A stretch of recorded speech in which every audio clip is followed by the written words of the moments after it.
سب سے پہلے ہم آپ کو کچھ خبریں بتاتے ہیں تو پتہ چلے کہ یہ ملاوٹ کا جو کام ہے یہ کس قدر تیزی کے ساتھ اور کتنے عجیب انداز سے بڑھتا چلا جا رہا ہے۔ آئیے دیکھتے ہیں اس کی کچھ خبروں کی ہیڈنگز۔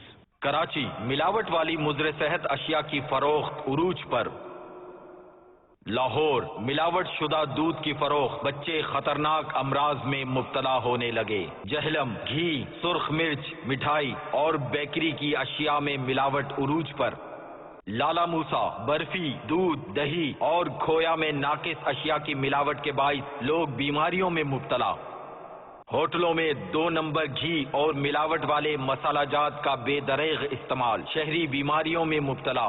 یہ دیکھ لیجئے کہ آپ کام جو کر رہے ہیں اس میں کہاں جھوٹ ہے، کہاں ملاوٹ ہے، کہاں خیانت ہے، کہاں بددیانتی ہے، اس کو غور کر لیں۔ دیکھیے میں مسلمانوں سے بات کر رہا ہوں اور اللہ تبارک و تعالی سورہ نساء جو 5ویں پارے کے اندر سورہ نساء میں اللہ تبارک و تعالی آیت نمبر 29 میں ارشاد فرماتا ہے 29 میں، اے ایمان والو باطل طریقے سے آپس میں ایک دوسرے کے مال نہ کھاؤ۔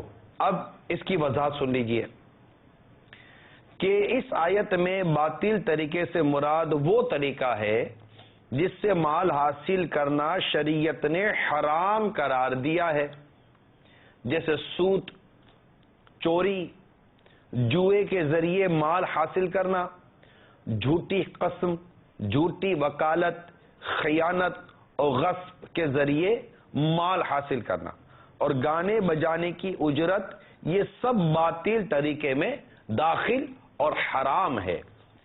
یوں ہی اپنا مال باطل طریقے سے کھانا یعنی گناہ و نافرمانی میں خرچ کرنا بھی اس میں داخل ہے۔ اسی طرح رشوت کا لین دین، ڈنڈی مار کر سودا بیچنا، ملاوٹ والا مال فروخت کرنا، قرض دبا لینا، ڈاکہ زنی، بھتہ خوری اور پرچیاں بھیج کر ہراساں کر کے مال وصول کرنا بھی اس میں شامل ہے۔ اب آپ غور کیجئے، اے ایمان والو، میرے رب، ہمارے رب تعالی نے ارشاد فرمایا، اے ایمان والو، اے میرے وہ بندو جو مجھ پر ایمان لائے ہو، سوچئے کہ اللہ تعالیٰ نے فرمایا باطل طریقے سے آپس میں ایک دوسرے کے مال نہ کھاؤ، اور اس کی پوری وضاحت کی کہ اس میں کیا کیا چیزیں آ رہی ہیں، تفصیل بیان کر دی، آپ کو تفصیل بیان کر دی۔